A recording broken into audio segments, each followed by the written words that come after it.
কি করবেন এই টাকা দিয়ে? যদি কবর নিয়ে যেতে পারেন, আখেরাতে কাজে লাগে, তাহলে তো একটা ব্যাপার ছিল। তা তো পারবেন না। আপনি বলবেন না পারলে কি হয়েছে, ছেলে মেয়ে খাবে, ছেলে মেয়ে ভোগ করবে নিশ্চিত। বহু মানুষ সম্পদ রেখে চলে গেছে, তার ছেলে মেয়েরা ভোগ করতে পারে নাই, হাতে বুতে অন্য মানুষ খেয়ে ফেলছে, আছে না নাই? সবচেয়ে বড় হতভাগাকে জানেন?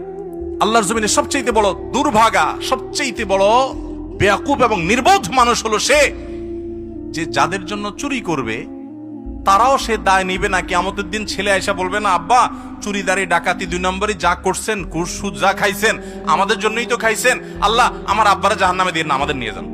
বলবে না ভাই, কোরআন বলেছে ইয়াউমা ইয়াফিরুল মারউ মিন আখিহি ওয়া উম্মিহি ওয়া আবিহি ওয়া সাহিবাতিহি ওয়া বানি।